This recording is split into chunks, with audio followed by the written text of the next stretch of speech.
I found my 10-year-old daughter Lily in the school bathroom, desperately trying to scrub off her forehead with a paper towel until her skin was raw and bleeding. They didn't just tease her, they branded her.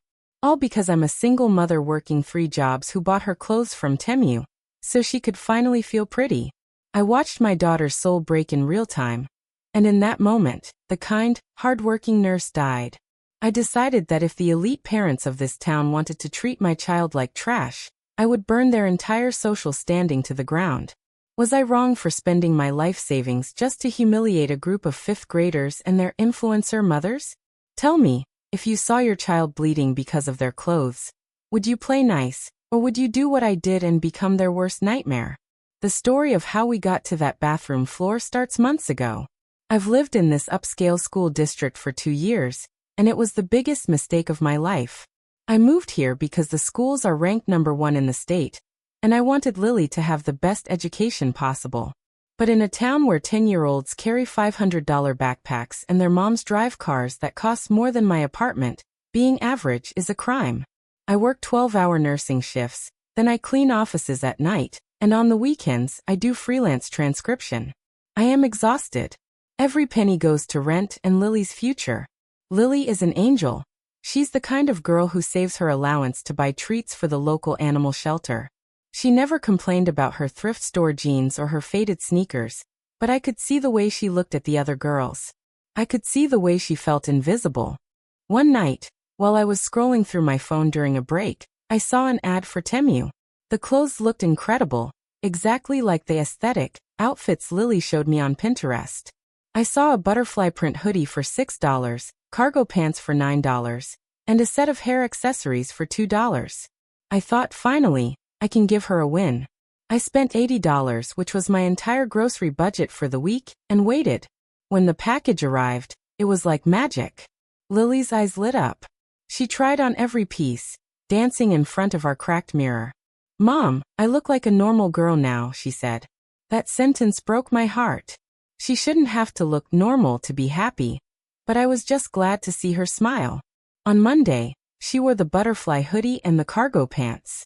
She walked to the bus stop with her shoulders back, feeling like she finally belonged. But the elite clique at her school, led by a girl named Bethany and her mother, Vanessa, had other plans. Vanessa is a luxury lifestyle influencer with 500,000 followers, and she has raised Bethany to be a mini version of herself, cold, shallow, and obsessed with labels. That afternoon, Lily didn't come home on the bus. I got a call from the school secretary saying there had been an incident. When I arrived, the principal was sitting there with a look of pure boredom. Lily was in the corner, her hoodie ripped down the middle, her face covered in red marks where she had been scrubbing. Bethany had cornered her in the cafeteria, pulled out a magnifying glass, and shouted to the entire school, "Look at the stitching. It's fake. It's Temu trash. Lily's wearing literal poison from a sweatshop."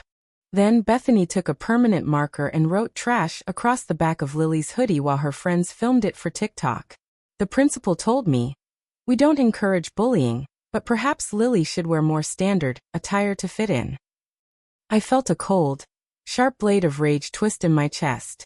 These people didn't care about my daughter, they cared about the brand on her back. I took Lily home, and that's when I saw the "poor" written on her forehead in marker. I didn't cry with her. I just looked at her and said, "Lily, we are going to teach them a lesson they will never forget." I went to the bank the next morning and withdrew $5,000, my entire "in case I die" fund. I had a plan that would expose the hypocrisy of this entire town. I went to the most expensive, snooty boutique in the city, the place where Vanessa and her friends shop. I bought one authentic, $3,000 designer trench coat. Then, I went home and took a nearly identical $10 coat I had ordered from Temu. I am a skilled seamstress. My grandmother taught me everything. I spent 48 hours under a high-powered lamp, meticulously swapping the tags. I sewed the elite designer tag into the cheap Temu coat, and I sewed the Temu tag into the $3,000 masterpiece. So that was the setup. My daughter was going to walk into that school wearing a $5 coat with a $3,000 sole. Before I tell you how this trap destroyed Vanessa's reputation and sent the school into a frenzy, I want you to pause. Look at the situation I was in. My daughter was physically and mentally harassed, and the school did nothing. Would you have gone to this extreme? Comment below. Is it petty to spend $5,000 to ruin a bully's life? Or is it justice? The next day, Lily walked into school wearing the $5 Temu coat with the designer tag. The elite clique immediately pounced. Bethany walked up, ready to mock her, but then she saw the tag. Her eyes went wide. Within an hour, Lily went from Temu trash to the most popular girl in school. Vanessa, Bethany's mother, actually showed up at the school gates at pickup just to see the coat. She touched the cheap polyester fabric and gasped, "Oh Lily, this is the autumn collection. I couldn't even get on the wait list for this. I always knew you had potential." She even took a selfie with Lily and posted it to her 500,000 followers, tagging the designer. I watched the likes pour in, feeling a sick, dark joy. For 3 days, I let them worship my daughter for wearing a $5 piece of plastic. Then came the Founders' Day Gala at the school, a massive black tie event where all the wealthy parents show off. I told Lily to wear the real $3,000 coat this time. The one with the Temu tag I had sewn inside. I knew Vanessa wouldn't be able to resist. During the silent auction, in front of the mayor and the school board, Vanessa grabbed Lily's shoulder. "Everyone look at this coat," she announced to the room. "This is why fashion matters." She flipped the collar to show off the label to her friends, expecting to see the designer name. Instead, the tag in bold white letters said Temu. The silence that followed was deafening. Vanessa's face went from tan to a ghostly, sickly green. "What is this?" she hissed. She started screaming that Lily was a fraud and a cheap little liar, accusing us of trying to infect the school with low-class garbage. She went on a 10-minute rant about how people like us don't belong in places like this. That was exactly what I was waiting for. I stood up, walked to the stage, and connected my phone to the giant projector used for the auction. I played the video of Vanessa from 2 days earlier, where she was petting the actual $5 coat and calling it exquisite. Then I showed the receipts. I showed the photos of the tag swap. I showed the world that their fashion icon couldn't tell the difference between a bargain and a fortune. But I didn't stop there. I played the audio recording I had hidden in Lily's backpack from the day she was branded poor. The sound of Bethany and her friends chanting Temu trash echoed through the hall while their parents watched in horror.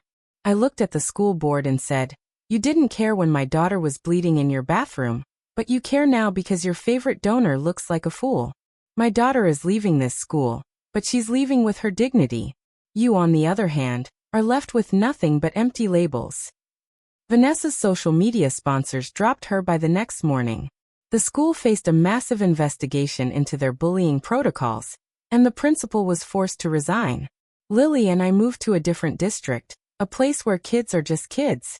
I lost my savings, but I gained my daughter's spirit back. She wears her Temu hoodies every day now, and she wears them with a smile that no amount of money could ever buy.